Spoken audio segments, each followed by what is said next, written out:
Pada video ini, saya akan menjelaskan sejarah tarian Caci Manggarai, alat-alat yang digunakan, serta fungsinya masing-masing. Let's go! Yang pertama, saya akan menjelaskan sejarah tarian Caci. Tarian Caci merupakan kesenian tradisional sejenis tarian perang yang khas dari masyarakat Manggarai, Nusa Tenggara Timur.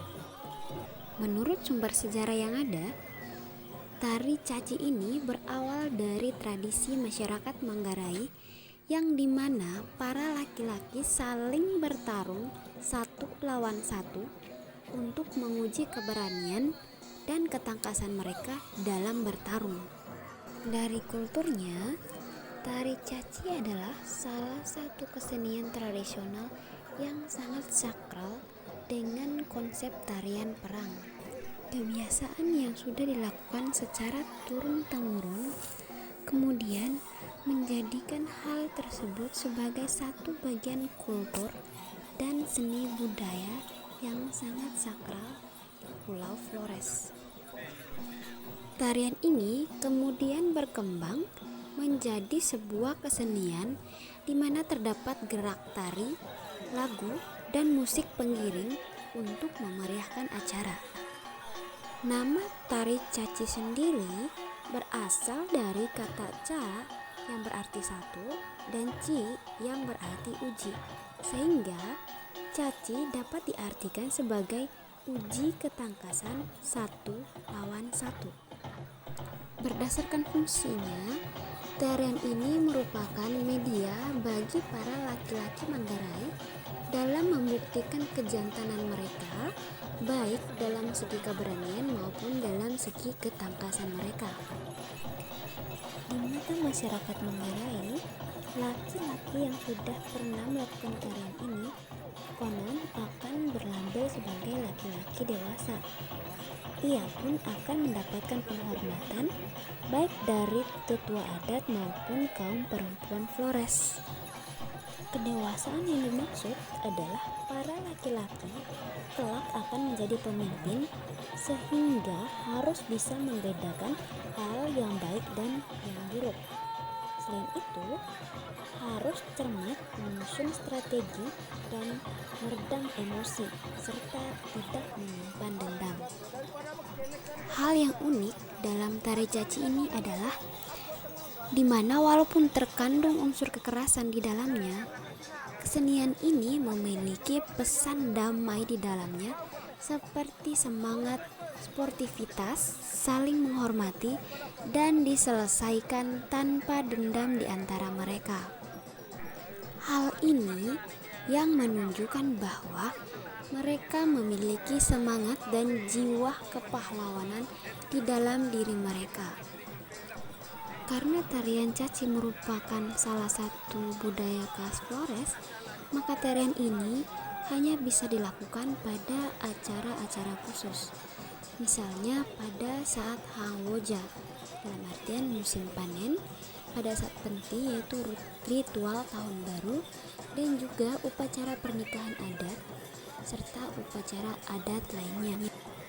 Oke teman-teman, sekian sejarahnya. Sebelum saya masuk ke sebab berikutnya, saya akan menjelaskan bahwa ada istilah juga dalam tari Caci.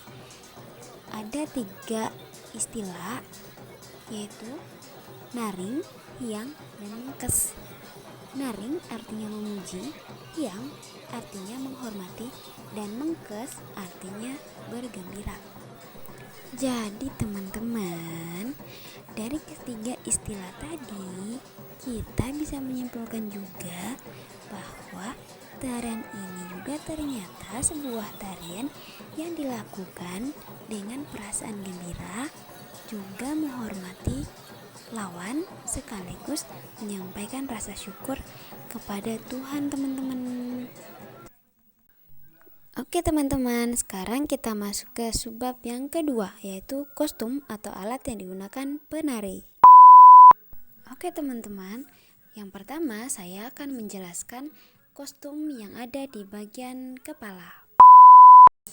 Yang pertama ada namanya jonggo atau sapo. ini merupakan alas kepala yang paling dalam. Bagian ini berfungsi untuk melindungi kepala. Jonggo ini diatur sedemikian rupa diikat dengan karet atau tali agar tidak terlepas. Oke, yang kedua ada namanya panggal. Panggal ini teman-teman terbuat dari kulit kerbau yang dililiti dengan beberapa kain berwarna-warni. Di bagian belakang panggal ini ada bulu-bulu kambing. Bulu kambing ini biasa disebut dengan embung. Panggal ini berfungsi sebagai hiasan kepala. Tapi yang paling penting, fungsi dari panggal tersebut adalah untuk melindungi kepala dari sabetan larik atau cemeti. Oke, next. Yang berikut ada yang namanya tubirapa teman-teman. Tubirapa ini yang terletak di bawah dagu ini ya teman-teman. Nah, tubirapa ini teman-teman terbuat dari susunan manik-manik untuk menghiasi wajah dan menambah kesan jantan dan wibawa bagi pemakainya teman-teman. Wow, dandanan yang sungguh cantik. Perfect banget bukan teman-teman? Di balik dandanan yang cantik ini teman-teman ternyata menandakan bahwa seperti kerbau yang siap beradu kejantanannya. Wah, keren. Next teman-teman, kita masuk pada bagian badan. Pada bagian badan ini pada dasarnya dibiarkan telanjang teman-teman.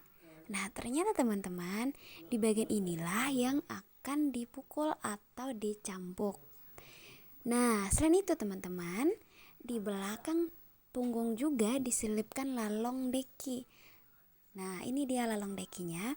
Lalong deki ini teman-teman terbuat dari rotan yang dililiti kulit kerbau dan dihiasi bulu-bulu binatang menyerupai ekor kerbau teman-teman. Fungsi dari lalong deki itu sendiri yaitu sebagai hiasan dan juga untuk melindungi badan dari sabetan larik atau cemeti teman-teman. Oke, next teman-teman, yang ketiga pada bagian tangan. Pada dasarnya, pada bagian tangan tidak ditutupi apa-apa. Hanya saja biasanya ada sapu tangan yang dipegang pada tangan kiri dan tangan kanan. Fungsi sapu tangan ini teman-teman yaitu untuk melap keringat dan juga dipakai sebagai alas waktu memegang giling atau tameng atau perisai, agang maupun larik atau cemeti agar tidak licin. Selain itu, sapu tangan yang melambai-lambai akan menimbulkan kesan meriah sehingga mengundang orang-orang untuk datang menyaksikan keberlangsungan tarian caci teman-teman. Menarik bukan? Yang keempat yaitu bagian pinggang ke bawah. Yang pertama yaitu bagian paling dalam adalah celana panjang yang biasanya menggunakan warna putih dengan tujuan supaya penari caci lebih bisa bebas bergerak. Yang kedua, towe songke. Di luar celana panjang, penari caci mengenakan towe songke atau sarung songke. Towe songke ini diatur dengan sedemikian rupa sehingga hanya sebatas lutut, dengan tujuan agar tidak mengganggu gerakan si penari caci. Kain songke tersebut diikat dengan selendang songke agar tidak mudah terlepas. Yang berikut, gorong atau giring-giring. Giring-giring ini dililit di bagian luar kain songke. Tujuan dari gorong tersebut adalah agar ketika penari caci tersebut bergoyang akan mengeluarkan bunyi-bunyian yang berirama dan menambah marak suasana. Bunyi-bunyian yang berirama inilah yang memberikan kesan ramai dan meriah sehingga yang dari kejauhan akan tersihir mau mendekat dan yang sudah dekat tidak ingin beranjak pergi dari tempatnya. Sekarang kita masuk pada subbab yang terakhir, yaitu alat yang akan dipakai dalam tarian caci tersebut. Yang pertama, giling atau tameng atau perisai. Giling terbuat dari kulit kerbau. Biasanya berbentuk bundar atau persegi. Di bagian tengah giling diberi pegangan sehingga penangkis dalam tarian caci berpegangan di situ, teman-teman. Nah, giling ini berfungsi sebagai perisai untuk melindungi diri dari sabetan larik atau cemeti yang dilontarkan si pemukul, teman-teman. Yang kedua, agang. Agang biasanya terbuat dari bambu awur yang dililitkan tali ijuk, teman-teman. Nah, agang biasanya berbentuk setengah lingkaran, diberikan hiasan tali temali dari renda-renda. Agang ini bersama giling dipakai untuk melindungi badan penari dari sabetan larik atau cemeti lawan main. Yang terakhir, larik atau cemeti. Larik terbuat dari kulit kerbau yang dipilin dan diberi gagang dari rotan yang terbungkus kulit kerbau sebagai pegangan si pemukul. Larik ini berfungsi sebagai cambuk yang akan dipakai sebagai alat pemukul atau cemeti dalam pertunjukan caci. Wah, sungguh unik bukan sih teman-teman kebudayaan dari daerah ini? Sesuatu yang unik pasti punya daya tariknya sendiri, teman-teman. Nah, ini dia daya tarik dari tarian caci ini, teman-teman. Kelincahan si penerima pukulan memainkan giling dan agang untuk menghindari pukulan lawan, teman-teman. Selain itu juga ketangkasan si pemukul yang menerima peluang agar tidak kena telak atau tepat, teman-teman.